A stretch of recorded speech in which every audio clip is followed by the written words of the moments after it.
โมตัสสะภะคะวะโตอะระหะโตสัมมาสัมพุทธัสสะนะโมตัสสะภะคะวะโตอะระหะโตสัมมาสัมพุทธัสสะนะโมตัสสะภะคะวะโตอะระหะโตสัมมาสัมพุทธัสสะนะโมตัสสะภะคะวะโตอะระหะโตสัมมาสัมพุทธัสสะพุทธังตรณังกิสสามิธัมมังตรณังกิสสามิสังฆังตรณังกิสสามิพุทธังตรณังกิสสามิธัมมังตรณังกิสสามิสังฆังตรณังกิสสามิဒုတိယံပိဗုဒ္ဓံတရဏံကိစ္ဆာမိဒုတိယံပိဓမ္မံတရဏံကိစ္ဆာမိဒုတိယံပိသံဃံတရဏံကိစ္ဆာမိဒုတိယံပိဗုဒ္ဓံတရဏံကိစ္ဆာမိဒုတိယံပိဓမ္မံတရဏံကိစ္ဆာမိဒုတိယံပိသံဃံတရဏံကိစ္ဆာမိတတိယံပိဗုဒ္ဓံတရဏံကိစ္ဆာမိတတိယံပိဓမ္မံတရဏံကိစ္ဆာမိတတိယံပိသံဃံတရဏံကိစ္ဆာမိတတိယံပိဗုဒ္ဓံတရဏံကိစ္ဆာမိတတိယံပိဓမ္မံတရဏံကိစ္ဆာမိတတိယံပိသံဃံတရဏံကိစ္ဆာမိတရဏဂမနံပရိပုဏ္ဏံအာမတိပါရှင်မြတ်ပါဏာတိပါဒဝေရမဏိသိက္ခာပရံသမာဓိယာမိပါဏာတိပါဒဝေရမဏိသိက္ခာပရံသမာဓိယာမိအာဒေနာဒါနာဝေရမဏိသိက္ခာပရံသမာဓိယာမိအာဒေနာဒါနာဝေရမဏိသိက္ခာပရံသမာဓိယာမိကာမေတုမိစ္ဆာစာရဝေရမဏိသိက္ခာပရံသမာဓိယာမိကာမေတုမိစ္ဆာစာရဝေရမဏိသိက္ခာပရံသမာဓိယာမိမုဒာဝါဒဝေရမဏိသိက္ခာပရံသမာဓိယာမိမုဒာဝါဒဝေရမဏိသိက္ခာပရံသမာဓိယာမိသူရာမေရယပစ္စပမာဒဌာနဝေရမဏိသိက္ခာပရံသမာဓိယာမိသူရာမေရယပစ္စပမာဒဌာနဝေရမဏိသိက္ခာပရံသမာဓိယာမိဣဒံမေတိလံနိဗ္ဗာနတ္တပစ္စယောဟောတုတိတရဏိနသဟပစ္စတိလံဓမ္မံသာရုကံကတဝါအပမတိနတံပါတိထာအာမသံဒီပါရှင်မြတ်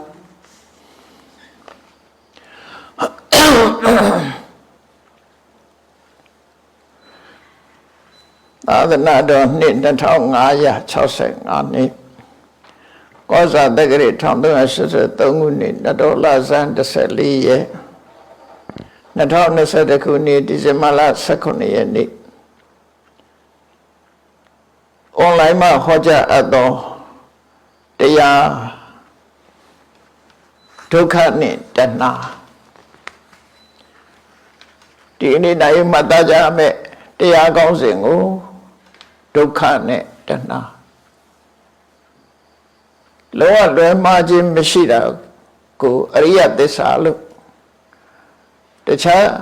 သစ္စာတွေကလွယ်မှားမှုရှိသေးတော့လည်းပဲအရိယသစ္စာလို့ခေါ်တဲ့ရသော်ဘုရားဟောတဲ့သစ္စာ၄ပါးကတော့လုံးဝအလွယ်မှားမရှိဘူးဒုက္ခကိုဖြစ်စေတဲ့တရားဟာတဏှာဆိုတာအဲ့တော့တဏှာတစ်ခုတည်းရဲ့လို့တော့ဒီလိုဆိုလိုတာမဟုတ်ဘူးအဓိကအကြောင်းတရားကိုဆိုလိုတယ်ပေါ့အဓိကအဖြစ်တဏှာဒုက္ခသမုဒယတဏှာသည်ဒုက္ခကိုဖြစ်စေနိုင်သည်ဒုက္ခဆိုတဲ့စကားလုံးကအချင်းချင်းလေးပြောထားတာဘာလို့ညွှန်းတာတော့ဆိုရင်ဘုန်းကြီးတွေရထားတဲ့ဘဝတစ်ခုလုံးဟာဒုက္ခလို့ပြောတာခန္ဓာ၅ပါးသည်ဒုက္ခရထားတဲ့ခန္ဓာ၅ပါးသည်ဒုက္ခခန္ဓာ၅ပါးထဲမှာအပါဝင်ဖြစ်တဲ့တဏှာကိုဖယ်ထားလိုက်ပြီးတကယ်တော့အကြောင်းတရားနဲ့အကျိုးတရားခွဲတဲ့အခါမှာသာဖယ်တာပါပဲသူလည်းသဗ္ဗေသင်္ခါရဒုက္ခအရာတဏှာလည်းပဲဒုက္ခလို့ပြောနိုင်တာပဲရှုတော့ကနေပြောရင်အဲ့တော့ဘဝရထားတဲ့ဘဝလို့သတ်မှတ်ထားတဲ့ကိုရထားတဲ့ခန္ဓာ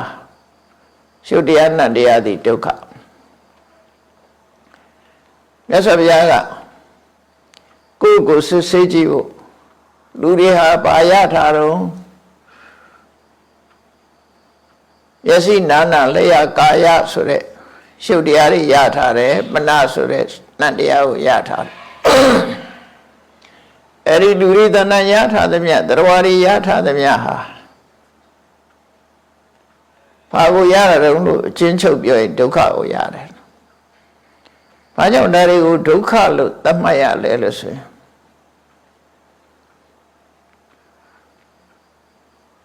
ဆက်ဆုပ်เสียကောင်းပြီးတော့ကိုထင်တဲ့အတိုင်းတစ်ခုမှမဖြစ်လို့ဒုက္ခလို့ခေါ်တာဒုဆိုတာရှင်မောเสียကောင်းတယ်ဆက်ဆုပ်เสียကောင်းတယ်ခဆိုတာထင်တာတစ်ခုမှမဖြစ်ဘူးကိုထင်တဲ့ဟာတွေတလွဲတွေကြီးပဲအကုန်လုံးဒုဆိုတာဆက်ဆုပ်เสียရမောเสียကောင်းတယ်ဆိုတော့ဘာဖြစ်လို့လဲဆိုရင်လူလောကမှာတွေ့ကြုံခံစားနေရတဲ့ယောဂမှန်သမျှဟာဒီခန္ဓာမှာဖြစ်တာဖြစ်လို့ယောဂဟာဆင်းရဲဒုက္ခအလုံးတို့ရဲ့ပြဿနာအလုံးတို့ရဲ့တရားဖြစ်သည့်အတွက်ကြောင့်ဒုက္ခလို့ပြောတာ problem ပေါ့ဘဝရဲ့ problem တွေအလုံးဟာဒီခန္ဓာ၅ပါးပေါ်မှာဖြစ်တာဖြစ်တယ်ပေါ့အဲဒါကြောင့်ပြဿနာပေါင်းစုံစုပုံကြရောက်တဲ့ဒီခန္ဓာကြီးဟာဆက်ဆုပ်เสียကောင်းတယ်ကျင့်တတ်เสียမကောင်းဘူးဒါကြောင့်ဒုကိုယ်မြဲမယ်ထင်မိမယ်လို့မမြဲဘူးချမ်းသာမယ်ထင်ပြီးတော့လည်းမချမ်းသာဘူးကိုယ်ပိုင်တယ်ကိုလုံးလို့ရတယ်လို့ထင်ပြီးတော့လည်းလုံးလို့မရဘူးကိုထင်တာတွေနဲ့တလွဲတွေကြီးပဲဖြစ်တယ်ဒါကြောင့်ခဒုခဒီစကားလုံးနှလုံးကိုပေါင်းပြီးတော့သစ္စာလေးပါးမှာဒုက္ခလို့ခေါ်ထားတာဒီထဲမှာလူတွေယူဆတဲ့ချမ်းသာဆိုတာလည်းဒီထဲမှာပဲပါတယ်ဒုက္ခတွေကမလွတ်ဘူးအဲ့တော့အချင်းချုပ်ပြောလိုက်မယ်ဆိုရင်ဒုက္ခနဲ့တဏှာဆိုတာဘဝရထားတာဒုက္ခကိုရထားတာအဲ့ဒီဘဝဆိုတာကိုဘာကြောင့်ရတယ်လဲဘယ်သူကဘဝကိုထုတ်လုပ်တာတော့ဆိုရင်တဏှာလို့ဆိုရဲလူချင်းနဲ့တွေ့တာမှုကနေထုတ်လုပ်တာလို့အချောင်းရှာလိုက်တဲ့အခါတဏှာကြောင့်ရနေတာလို့အဲ့တော့နဲ့ပတ်သက်ပြီးတော့နေ့စဉ်ဘဝမှာတရားရည်ရဲ့အခြေအနေနဲ့ပတ်သက်ပြီးမြတ်စွာဘုရားဟောထားတဲ့သုတ်တန်လေးတစ်ပုဒ်ကိုဒီနေ့နာယူကြည့်ရအောင်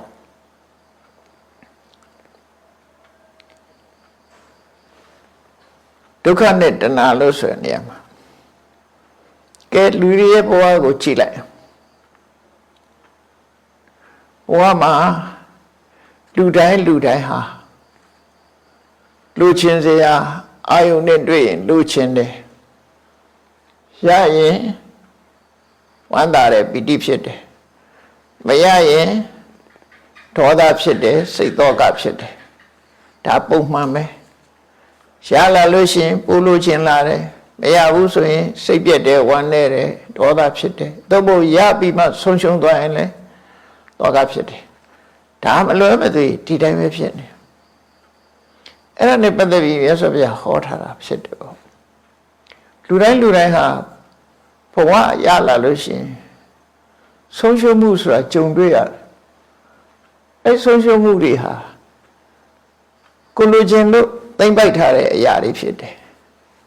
နောက်ဆုံးမှာဘာမှမဆုံးရှုံးပါဘူးဘဝမှာကိုယ်ပစ္စည်းတစ်ခါမှဆုံးရှုံးမခံရဘူးဆိုရင်နောက်ဆုံးကိုယ်ခန္ဓာကြီးကဆုံးရှုံးသွားတာပဲလေအသက်တည်ရတယ်ဆိုတာဆုံးရှုံးသွားတာပဲအဲ့ဒီ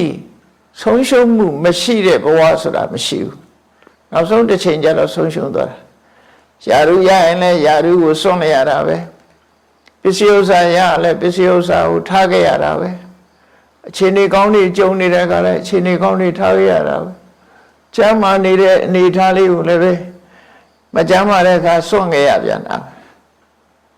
ဘယ်ဟာပဲဖြစ်ဖြစ်ကိုဟာထာဝရပိုင်ဆိုင်နေတာလို့တခုမှမရှိဘူးဘဝဆိုတာကိုတမာအပြင်ကြည့်လိုက်ရင်တခြားပြဿနာတွေမရှိဘူးလူတိုင်းမှာရနေတဲ့ပြဿနာတွေကဘာတွေတုံးဆိုလို့ရှိရင်တဖြည်းဖြည်းအသက်အရွယ်ကြီးပြီးအိုမင်းလာတာပြဿနာယောဂရတာပြဿနာ နောက်ဆုံးမှသေဆုံးရတာပြဿနာစရမရဏပြဿနာလို့ရှုမြင်ရမှာဖြစ်တယ်သို့သောတချို့ကဒါလူသဘာဝပဲလူဆိုတာအိုးချိန်တန်းအိုးမဲ့သေးချိန်တန်းသိမဲ့ဒါပြဿနာမဟုတ်ဘူးလို့တချို့တွေးကောင်းတွေးလိမ့်မယ်ပြဿနာမဟုတ်ဘူးဆိုရင်ပြဿနာလို့မမြင်တဲ့ပုဂ္ဂိုလ်ပြဿနာမဟုတ်ဘူးလို့ဆိုတဲ့ပုဂ္ဂိုလ်ဟာဘယ်တော့မှအိုးချင်းသေးချင်းကလွတ်တာဆိုတာကို तू ဖြည့်ရှင်းနိုင်မှာမဟုတ်တော့ဘာလို့ဆိုတော့ तू ကဒါကိုပြဿနာလို့မှမထင်တာပြဿနာလို့မထင်ဘူးဆိုတာလက်ခံထားတာပဲတကယ်တော့လေ तू အိုတာကိုကြိုက်သလားဆိုမကြိုက်ပါဘူးသေတာကိုကြိုက်သလားဆိုလည်းမကြိုက်ပါဘူးစိတ်ဖောက်ပြန်တဲ့လူအချို့မှတော့သေခြင်းတရားဆိုတော့ तू မှမကြိုက်ပါဘူးအားလုံးဟာအသက်ရှင်ခြင်းကြတာကြီးပါပဲရတဲ့ဘဝမှာအစဉ်ပြေအသက်ရှင်နေခြင်းကြတာပဲအဲ့တော့ကိုမဖြစ်ချင်တာကိုမကြိုက်တာတွေဖြစ်နေရတာဒါ problem ပဲပြဿနာတစ်ခုပဲအဲ့ဒီပြဿနာကြီးကမလွတ်ကင်းတဲ့ဘဝကိုရစေတတ်တာတဏှာပဲလို့အဲ့တော့ဒီသုတ်တန်လေးကိုမြတ်စွာဘုရားဟောတဲ့အခါမှာဒီသုတ်တန်ရဲ့အမည်ကိုကာမသုတ်တန်လို့ခေါ်တယ်။ဘုမာစကားမှာကာမလို့ပြောလိုက်လို့ရှင်တွင်ကျဲနေတဲ့စကားလုံးတစ်ခုဖြစ်သည့်အတွက်ကြောင့်ကာမဆိုလို့ရှင်အစွန်းရောက်တဲ့အတွေးမျိုးသွားတွေးခြင်းတွေးလိမ့်မယ်။ဒီနေရာမှာကာမဆိုတာလူချင်းစရာပစ္စည်းဝတ္ထုတွေကိုလည်းကာမလို့ခေါ်တယ်။လူချင်းတဲ့တဏှာကိုလည်းကာမလို့ခေါ်တယ်။အဲ့ဒီနှစ်ခုကိုတွဲဖက်ပြီးနားလည်ထားဖို့လူချင်းစရာဆိုတာဘာကိုပြောတာတော့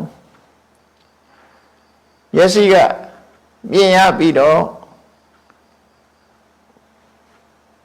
မြင်ရတဲ့အဆင်းဟာကိုကြိုက်တဲ့ကိုနှစ်သက်တဲ့အဆင်းရှိတယ်မနှစ်သက်တဲ့အဆင်းရှိတယ်မျက်စိကမြင်ပြီးတော့လူချင်းစရာအဆင်းအာယုနားကကြားတဲ့အတန်နဲ့ကိုကြိုက်တဲ့အတန်ရှိတယ်မကြိုက်တဲ့အတန်ရှိတယ်ကြိုက်တဲ့အတန်ဒီလူချင်းစရာကာမပဲနှာခေါင်းကနမ်းရှူရတဲ့အနတ်လျှာကရတာခံရတဲ့အရတာခန္ဓာကိုယ်ထိတွေ့ရတဲ့အထိတွေ့အဲ့ဒါတွေအလုံးကိုကာမလို့ခေါ်တယ်လူချင်းစရာပစ္စည်းဝတ္ထုများလူချင်းစရာအရာဝတ္ထုများကိုကာမအဲ့ဒီလူချင်းစရာဝတ္ထုတွေကိုလူချင်းနေတဲ့တဏှာကိုလည်းကာမလို့ခေါ်တယ်အဲ့ဒီနှမျိုးလေးကိုဒီစာပေအသုံးလေးကိုခွဲပြီးတော့မှတ်ဖို့လိုတယ်ပေါ့နော်လူချင်းစရာဆိုတာချုံပြောလိုက်တော့6မျိုး5မျိုးတည်းပဲပြောတာ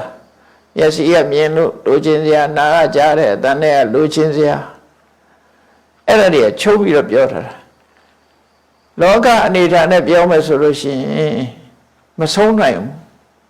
ဘာလူချင်းတာတော့ဆိုရင်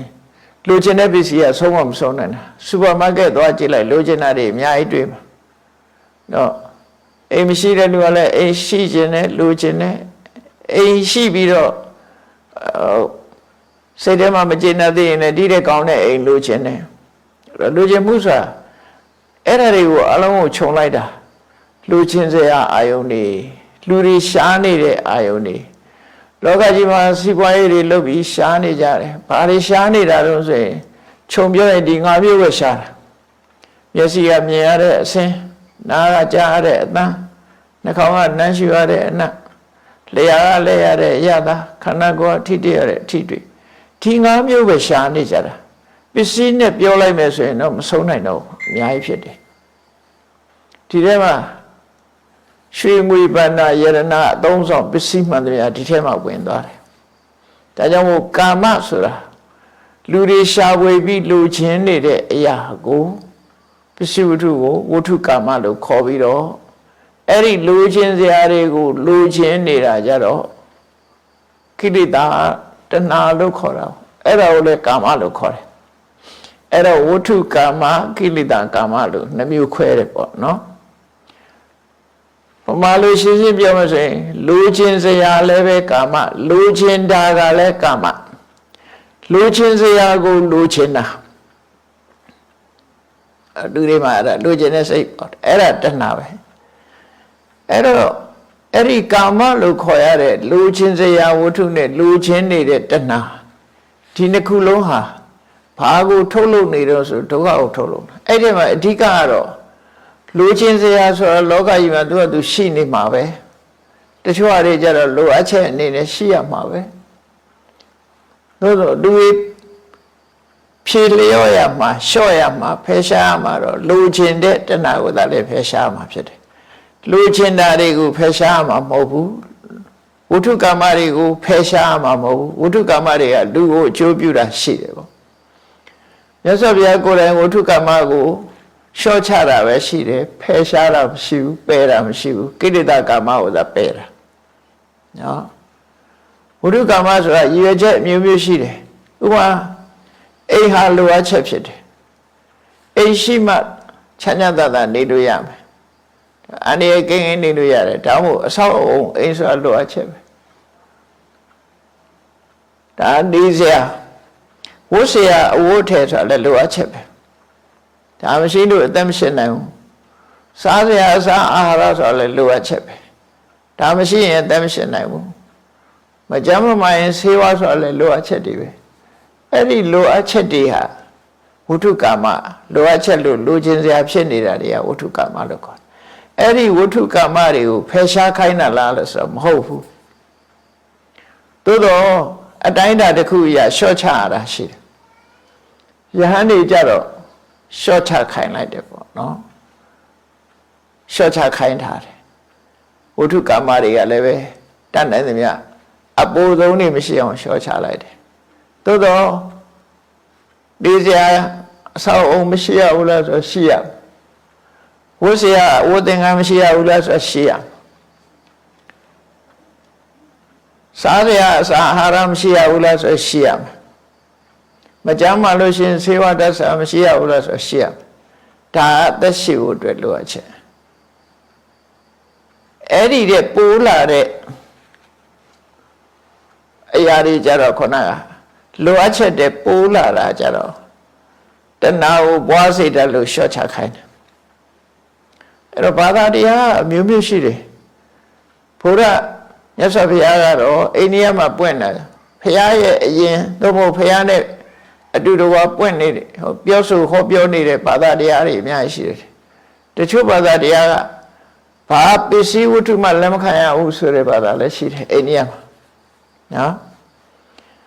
အဝတ်တော်မွေးရဘူးဘာမှမပိုင်ဆိုင်ရဘူးဆိုပြီးတော့အပရိက္ခချိန်ဝါဒဆိုမြတ်စွာဘုရားနဲ့ပြိုင်တူထုံးအဲ့ဒီမှာပေါ်လာတာချိန်ဝါဒကဘာမှအပိုင်ဆိုင်မရှိရဘူးမိမွေးတိုင်းဖာမွေးတိုင်းပဲဆိုပြီးတော့ချိန်ဘုန်းကြီးတွေအဝတ်မဝတ်ဘူးလေ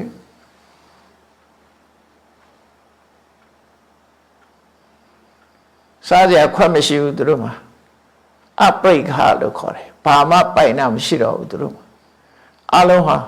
ကိုလုံးဒီဖြစ်သွားတယ်အဲ့ဒါသူတို့ရဲ့ကျင့်စဉ်တစ်ခုအဲ့တော့မြတ်စွာဘုရားကတော့ပိုင်ဆိုင်မှုကရှိတဲ့တော့ရှိရမယ်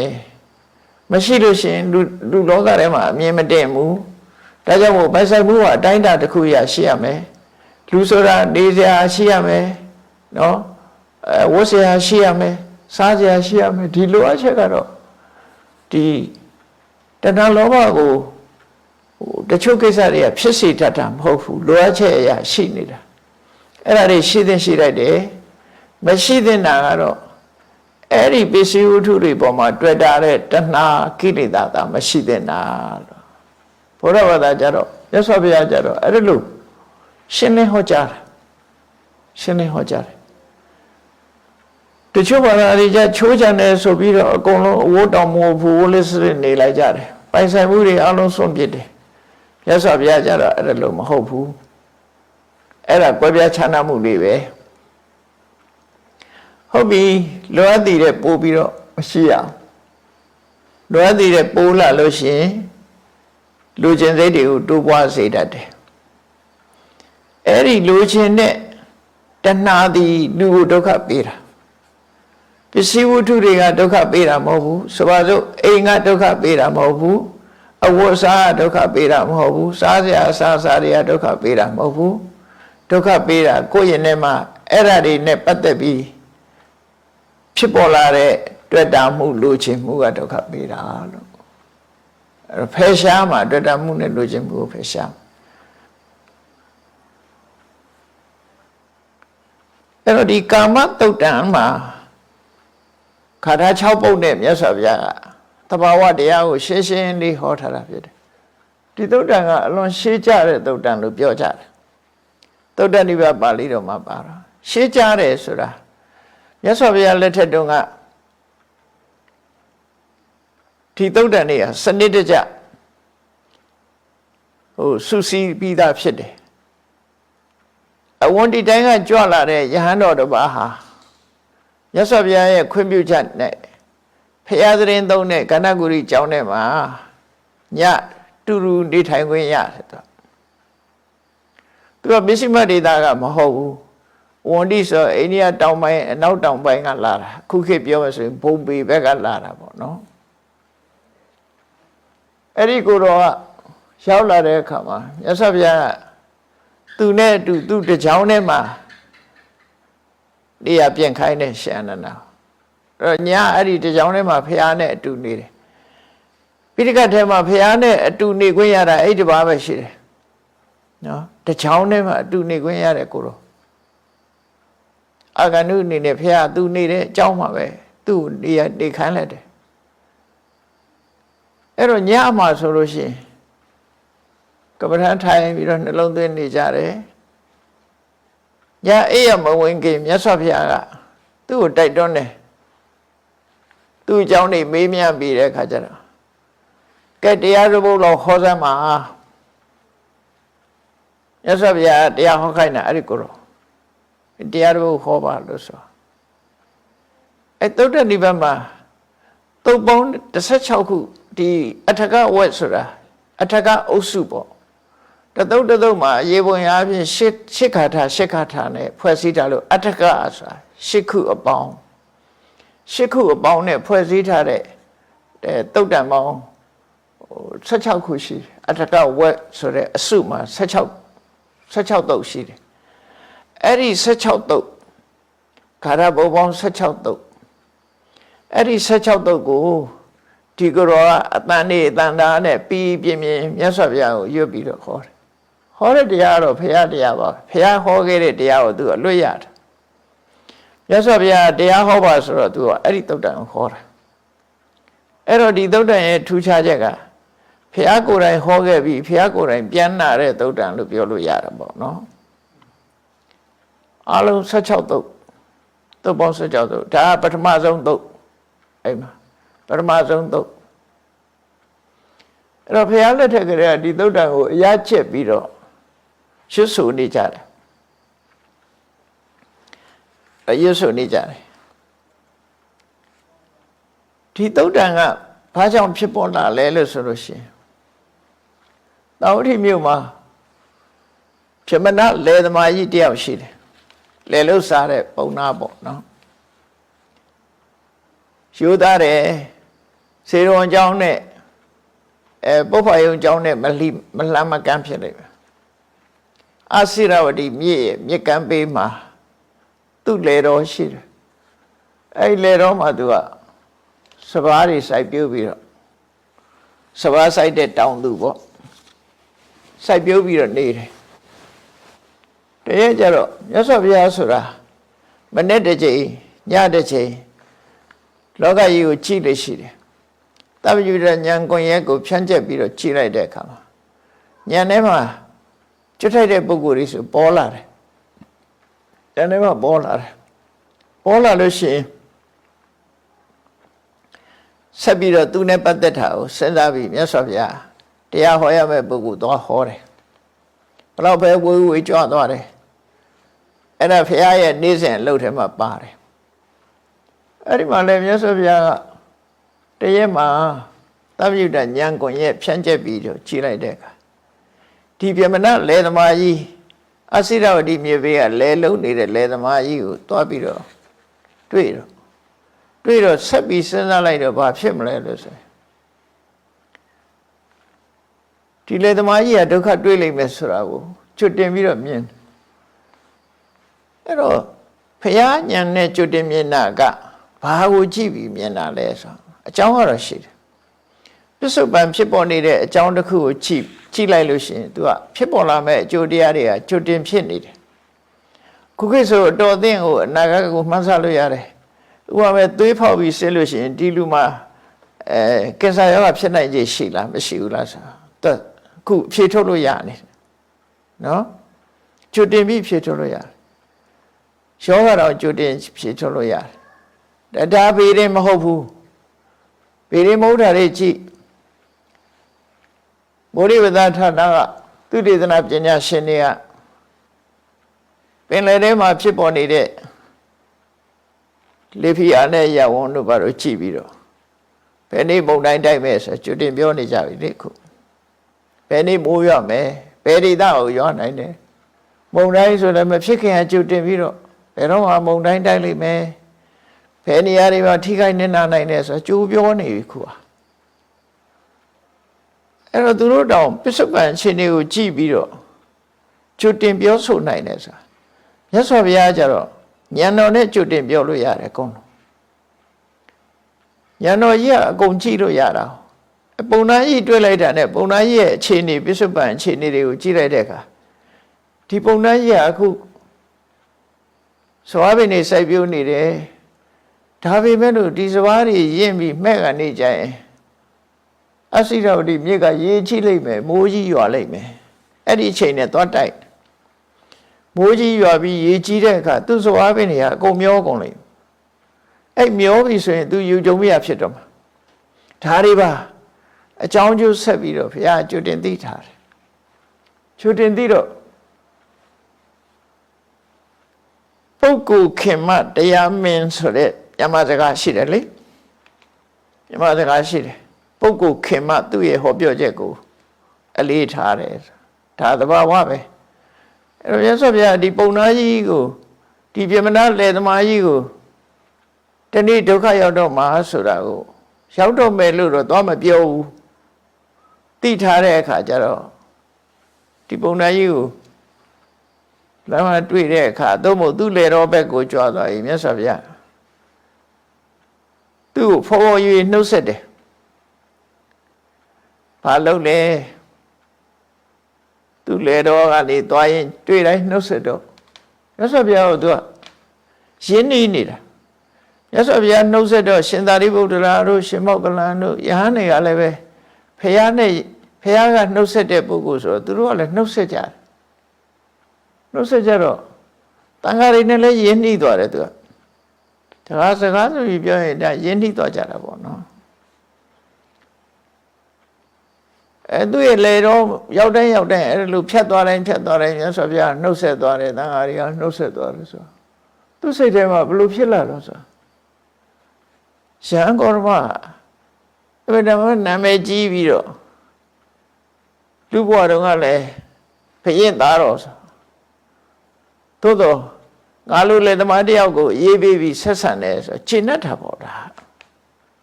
သိခြေနှက်တာဒါလူရဲ့စိတ်ကသူစိတ်ထဲမှာဘလို့ဖြစ်လာတော့ဆိုရင်ငါဒီလေစဘာတွေအောင်မြင်လို့ရှိရင်တော့ရှင်ဂေါတမကိုလှူအောင်မယ်ဆိုစိတ်ရှိလာတယ်အဲ့လောက်ထိအောင်တွေးလာတယ်လူချင်းခင်လာတော့အဲ့ဒီလိုနဲ့နောက်ဆုံးဒီစဘာကင်းကြီးကမဲ့ပြီးတော့ရှေးရတော့မယ်နောက်တည်းဆိုရေးရတော့မယ်ဆိုတဲ့အချိန်လေးမှာအဲ့ဒီနေ့ညမှာမိုးကြီးရွာချလိုက်တာအစိရဝတိမြေကြီးရေရှမ်းတယ်မိုးကြီးတွေကတိုက်စားတယ်အစိရဝတိမြေဆိုတာတောင်ကျမြစ်ပဲဗမာလိုခေါ်ရင်တော့မူးမြစ်လို့ပြောမှာပေါ့မူးမြစ်ဆိုတာတောင်ကျရေတွေကနေလာတဲ့အရှိန်ပြင်းတဲ့ရေစီးတန်တဲ့မြေမျိုးပဲ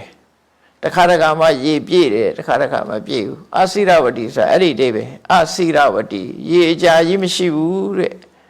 မိုးရပြီဆိုရင်ရှည်တွေများလာတဲ့မူးမြစ်သဘောမျိုးအဲကြောင့်ပတာစာရီမိသားသူ့သားလေးတွေမျောသွားတာအဲ့ဒီမြစ်ပဲတောင်ချမြစ်ဆိုတော့လေဗမာပြည်မှာလဲမကွေးဘက်သွားတဲ့လမ်းမှာဒေါင်းသေးချောင်းဆိုတာရှိတယ်အဲ့ဒီပေါ်ပွားတောင်ဘက်ကတောင်ကြီးတွေညှို့နေလို့ရှိရင်ဖြတ်မကူးနဲ့တဲ့ဒေါင်းတောင်မလွတ်ဘူးလို့ဆိုပြီးတော့ပြောကြတယ် မိုးရတော့မယ်ဆိုရင်အဲ့ဒီဖြတ်ကူကိုမကြိုးစားနဲ့မျောသွားမယ်ထောင်းသေးချောင်းဆိုတာအဲ့ဒါမျိုးလို့ပေါ့တောင်ကြားချောင်းဝုန်းကနေဆိုရေတွေရောက်လာနိုင်တယ်အာစိရဝတီမြစ်ကအဲ့လိုမြေထဲမှာရေတွေကြီးလာမိုးတွေကလည်းရွာတယ်ဆိုတော့မြစ်ရရှမ်းလာပြီမြစ်ကမ်းမှာရှိတဲ့သူ့ရဲ့လက်ခင်းဟာ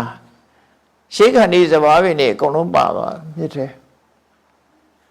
ရှေ့တိုက်စားပြီးအကုန်လုံးပါသွားညမိုးကြီးရွာတယ်မနဲ့လက်ခင်းများဘာဖြစ်မလို့သွားကြည့်တော့တပင်မှမရှိတော့ကဲဘလောက်ဒုက္ခရောက်လိုက်မလဲစဉ်းစားကြည့်မျောလင်းချက်ကအကြီးကြီးထားတာသူကစဘာရီရမယ်စဘာရီရရင်ဘာတွေလုံးမယ်ဆိုမျောလင်းချက်တွေနဲ့စဘာကင်းကြီးကတပင်မှမကြံအောင်ရေကြီးပဲကြံတော့တဲ့နေထားမျိုးဖြစ်သွားတဲ့အခါသူယူကျုံမရဖြစ်တာယူကျုံမရဖြစ်ပြီးတော့အိမ်မှာတငုံတူနဲ့ဖြစ်နေတဲ့အချိန်မြတ်စွာဘုရားကဆွမ်းခံရင်သူ့အိမ်ကိုကြွသွားတာလူဆိုတာဒုက္ခရောက်နေတဲ့အချိန်မှာအာဘိစကားပြောရင်စိတ်သက်သာတယ်လေတော့ဘုရားကြွလာတဲ့လူဆိုတဲ့အခါကျတော့သူ့ကိုနှစ်သိမ့်စကားပြောဖို့အာဘိစကားပြောဖို့ကြွလာတာပဲဆိုပြီးအားရှိသွားတယ်အားရှိသွားတယ်အဲ့ဒီမှာဒီတုတ်တန်လေးဖြစ်ပေါ်လာတာအဲ့ဒီပြမနာလေသမားကြီး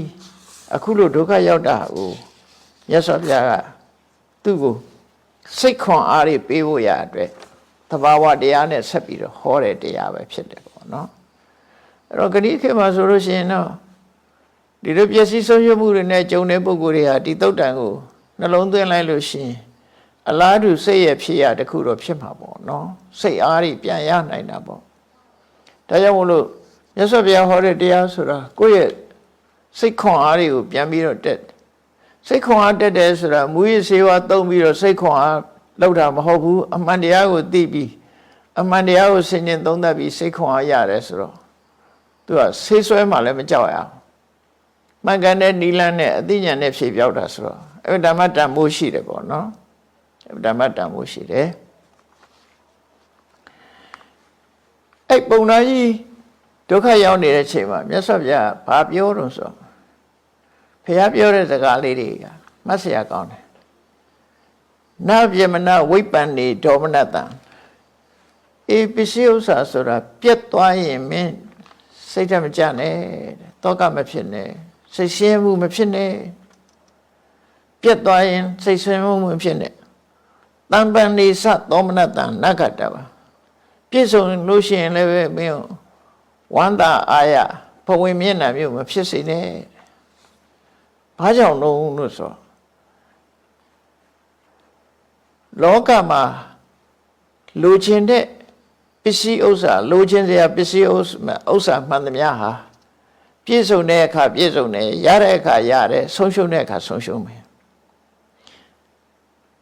ဒီနှစ်ခုကမလွဲမသွေကြုံတွေ့ရမယ်ရမယ်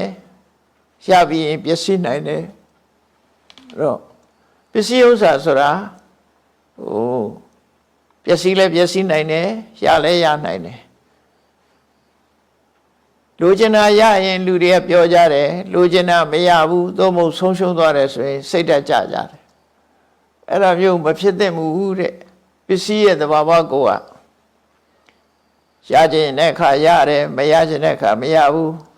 ရှိတဲ့အခါရှိမယ်မရှိတဲ့အခါမရှိဘူးလုံးလို့ဖြစ်တဲ့အခါဖြစ်တယ်လုံးလို့မဖြစ်တဲ့အခါမဖြစ်ဘူးဒါသဘာဝတရားဖြစ်စဉ်းကျင်စဉ်းစားရမယ်လို့ဒီစကားလေးကစပြီးစိတ်ခွန်အားပေးပြီးတော့ဒီသုတ်တံကိုဟောတာပဲဖြစ်တယ်နော်အဲ့တော့ဒီသုတ်တံလေးကအဓိပ္ပာယ်ကတော့ရှင်းရှင်းလေးပါမြတ်စွာဘုရားဟောတာအဲ့ဒါလေးကိုဘုရားဟောတဲ့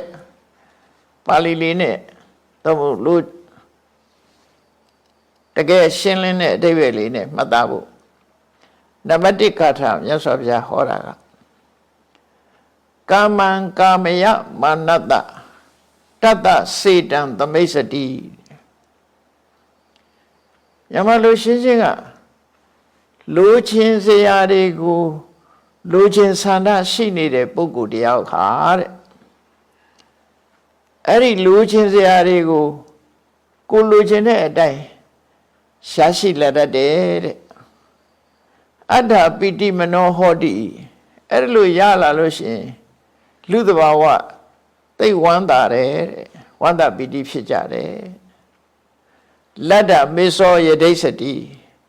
ကိုလီရာရကိုလိုချင်တာရပြီဆိုရင်လူတွေဟာပျော်ကြတယ်ဒါလူသဘာဝပဲကိုလိုချင်တာရတဲ့အခါပျော်တယ်အဲ့တော့ဒီလိုချင်တာရလို့ပျော်တာရှိသလို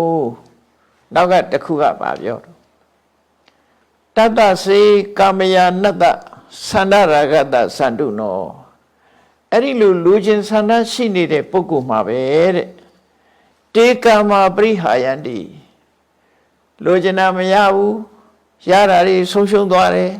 ဟောလိုချင်တာမရတာတခုရတော့လဲရပြီတဲ့နောက်မှာဆုံးရှုံးသွားတယ်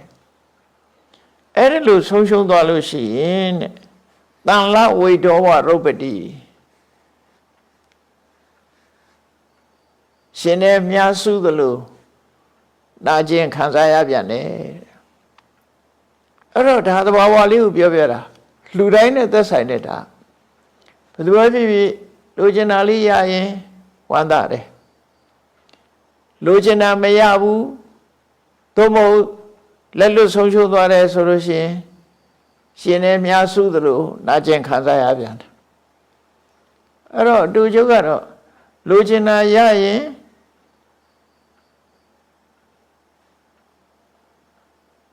လိုချင်တာရလို့ရှိရင်သောမနတဝမ်းသာတယ်လိုချင်တာရရင်ချမ်းသာတယ်လိုချင်တာမရဘူးဆိုရင်တောကဖြစ်တယ်လူရဲ့သဘာဝလိုချင်တာရရင်လောဘလိုချင်တာမရရင်ဒေါသဆုံးရှုံးသွားရင်တောကပစ္စည်းဥစ္စာနဲ့ပတ်သက်ပြီးတော့မရှောင်လွဲနိုင်တဲ့အနေအထားနှစ်ခုကြုံတွေ့နေရတယ်လူတိုင်းခံစားမှုမှာပဲဆိုတော့ကိုယ့်ရဲ့တန်ဖိုးရှိတဲ့ပစ္စည်းလေးပျောက်သွားပြီဆိုရင်လေအိပ်မပျော်လောက်အောင်ဒုက္ခရောက်ကြတာပဲလေတန်ဖိုးရှိတဲ့ပစ္စည်းပျောက်သွားရင်ကိုလိုချင်တာမရလို့ရှိရင်လေစိတ်ဒုက္ခဖြစ်ကြရတယ်လိုချင်တာရပြန်တော့လေလူတွေဟာလောဘတွေကထပ်ဖြစ်လာပြန်တယ်အဲ့တော့ရတာနဲ့မရတာအပေါ်မှာဘယ်ဟာမှတရားသဖြင့်မစင်စားနိုင်လို့ရှိရင်ရတာကိုအကြောင်းပြုပြီးတော့လဲလောဘပြန်ဖြစ်တယ်မရတာကိုအကြောင်းပြုတော့ဒေါသနဲ့တောကဖြစ်တယ်ဆိုအကောင်းကဖြစ်မှဖြစ်မလားတာကာမဂုဏ်နဲ့ပတ်သက်ပြီးအကောင်းဖြစ်မလားဘူးအဲ့ဒါကိုမြတ်စွာဘုရားလူသဘာဝကိုဒါရှင်းပြလိုက်တာလူသဘာဝအဲ့ဒါလိုဖြစ်တယ်တဲ့ပုံနာကြီးဖြစ်နေတာနဲ့တူတူပဲသူကစဘာတွေအများကြီးရမယ်လို့မျှော်လင့်ထားတယ်နော်နှစ်တိုင်းရတဲ့အခါသူဝန္တာပီတိဖြစ်တယ်အခုလိုမရတဲ့အခါရောက်သွားတဲ့အခါကျတော့သို့မဟုတ်ပျက်စီးသွားတဲ့အခါမရတာပဲအဲ့ဒီအခါကျတော့သူတောကဖြစ်သွားတယ်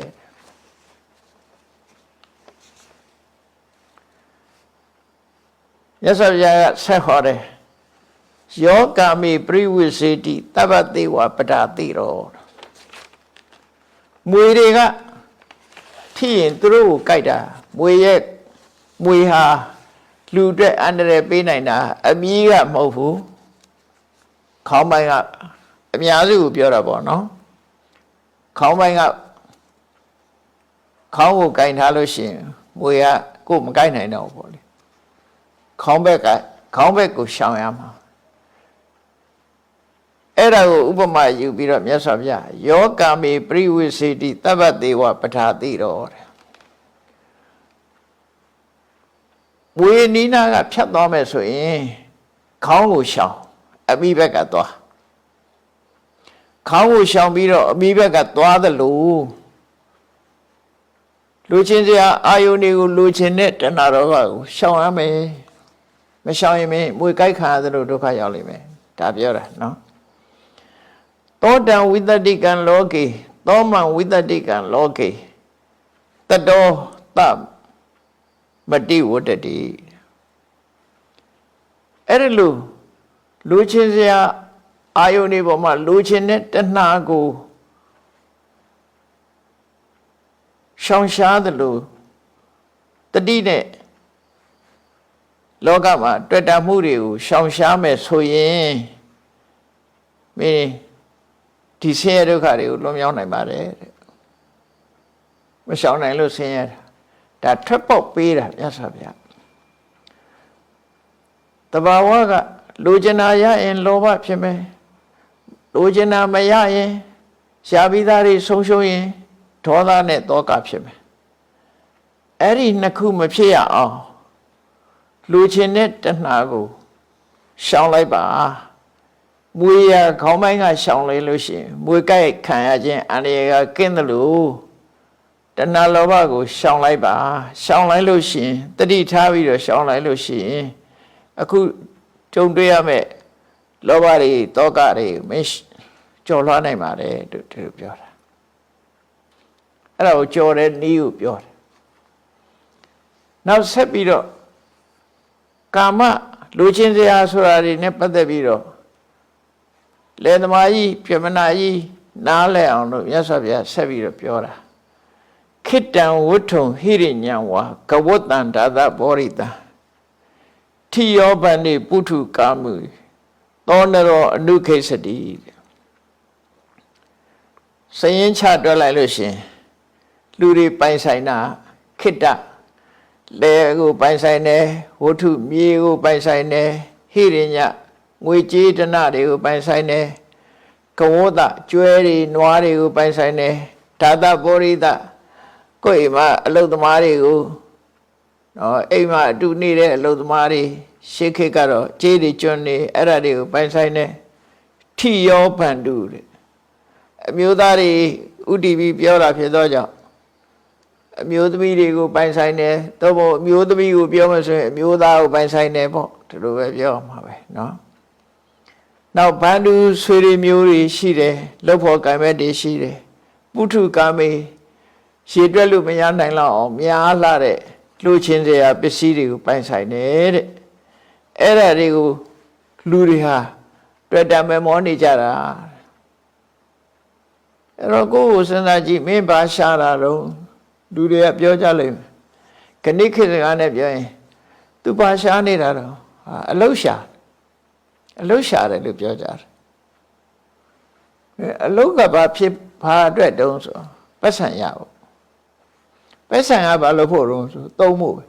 အဲ့တော့တကယ်ရှာတာအလုရှာတာမဟုတ်ဘူးအလုရှိရင်ငွေရမယ်ငွေရရင်အသုံးဆောင်နေရမယ်အဲ့တော့ရှာတာဘာရှာတာတုံးလို့နောက်ဆုံးအချက်ကိုပြောလိုက်လို့ရှိရင်ဒီပစ္စည်းတွေရှာနေတာပဲ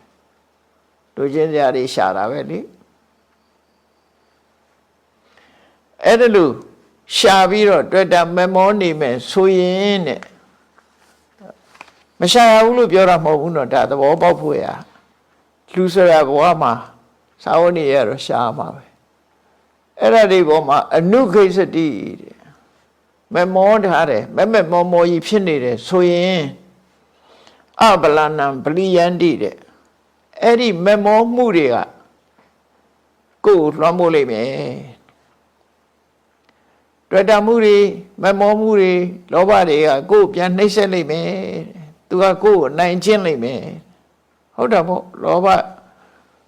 ပစ္စည်းချမ်းသာလာရင်ချမ်းသာမှုကကိုယ်ကိုနိုင်ကျင့်တာပဲလေလူတွေကမသိလို့လားနော်ချမ်းသာရင်ချမ်းသာတဲ့ပစ္စည်းရက်လို့မရတာပစ္စည်းကချမ်းသာလို့ရှိရင်ပို့ချမ်းသာအောင်လုပ်တာကြည့်လေ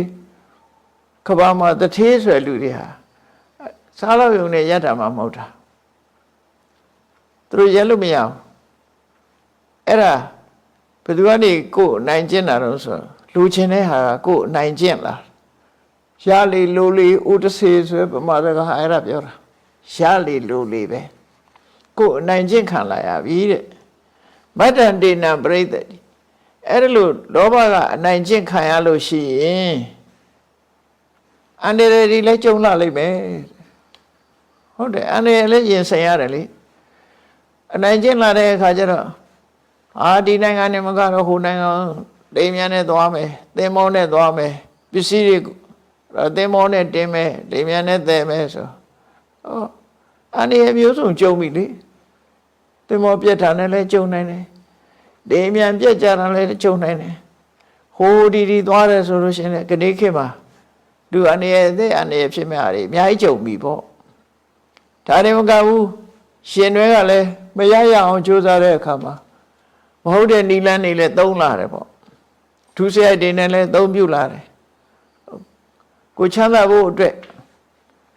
အနိုင်ကျင့်လာတယ်နှိမ့်ဆက်လာတယ်ဒုစရိုက်တရားတွေကလည်းရင်းနဲ့လွှမ်းမိုးလာတယ်ပြင်မရန်တွေကလည်းကိုယ်လွှမ်းမိုးလာတယ်အတွင်းရန်ကလည်းကိုယ်လွှမ်းမိုးလာတယ်အဲ့ဒါကိုမြတ်စွာဘုရားမတ္ထတေနံပရိတယရှမ်းသူတွေကကိုယ့်ကိုနှိပ်ကွက်လာပြီတဲ့ဒါပေမဲ့လူတွေကတော့ရန်သူလို့မသိဘူးပေါ့နော်ပစ္စည်းချမ်းသာလေးကိုဖိနှိပ်လာလေးတချို့ဆိုမလုံးမဖြစ်ဘူးဖြစ်လာ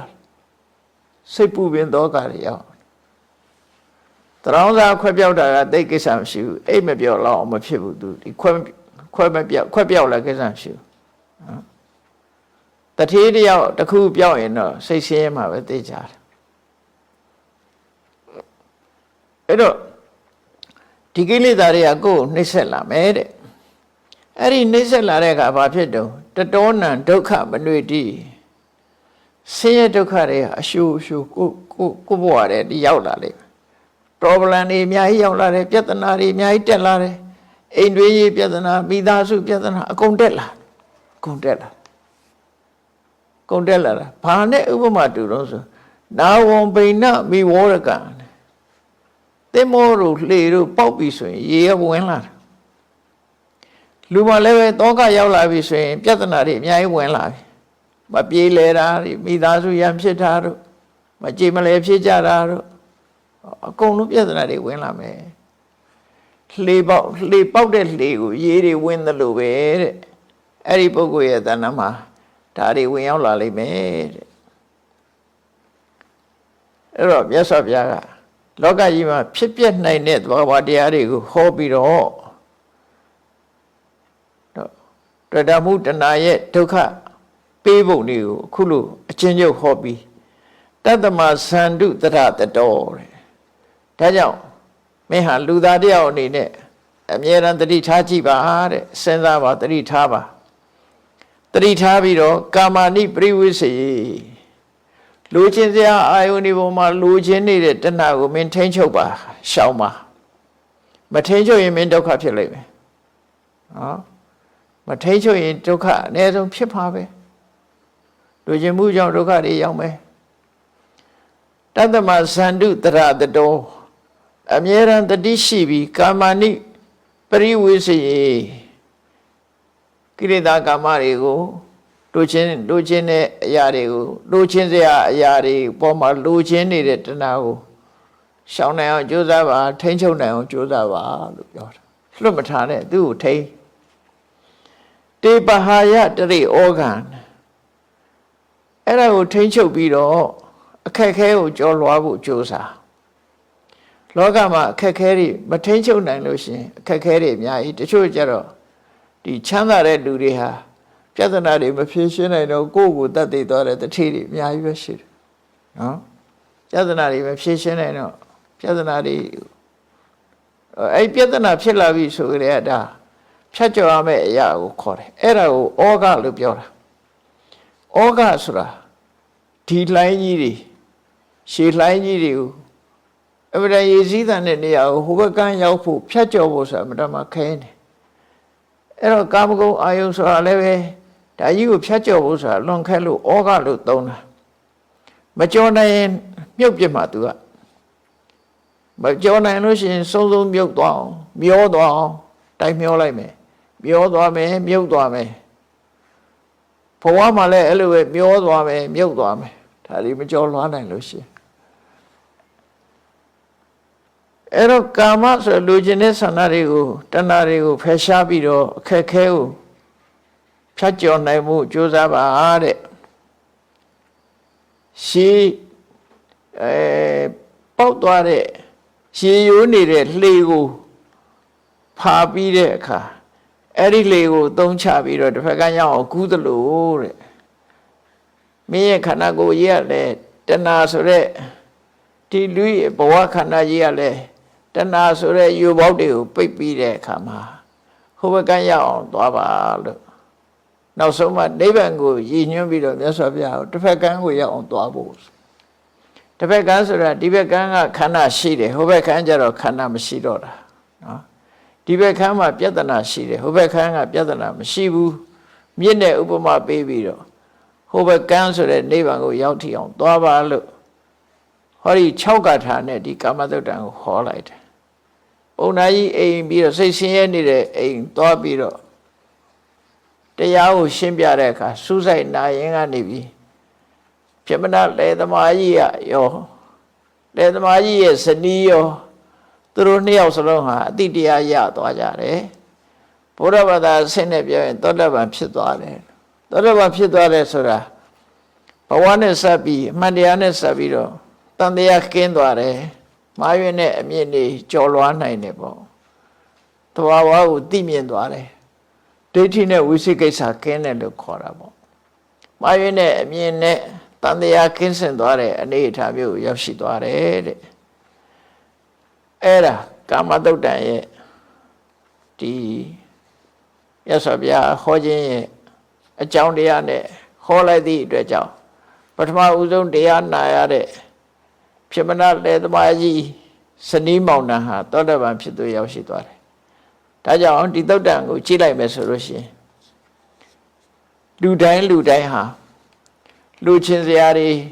ရှိတယ်လူချင်းစရာဆိုတဲ့ပစ္စည်းဝတ္ထုတွေရှိကြတယ်လူချင်းစရာပစ္စည်းဝတ္ထုအရေးအတွက်အတိုင်းအဆမရှိတဲ့လူချင်းစရာဝတ္ထုတွေပေါ်မှာလူချင်းမှုဆိုတဲ့တဏှာတွေရှိနေကြတယ်လူချင်းမှုတဏှာကြောင့်လူချင်းစရာတွေကိုရတယ်ဆိုရင်ဝန္တာအာရဖြစ်ကြပြီမရဘူးသို့မဟုတ်ဆုံးရှုံးတယ်ဆိုရင်စိတ်တော့ကရောက်ကြပြန်တယ်အဲ့ဒါကြောင့်မလို့တဏှာဆိုတာကိုဖယ်ရှားဖို့ကြိုးစားရမယ်လူချင်းတဲ့စိတ်ဟာမွေးရဲ့ဥခေါင်းလိုပဲဒီအနည်းရှိတယ်သူ့ကိုရှောင်မှဖြစ်မယ်လေပေါက်သွားလို့ရှိရင်ဒုက္ခတွေဟာရေတွေဝင်တယ်လို့ပဲ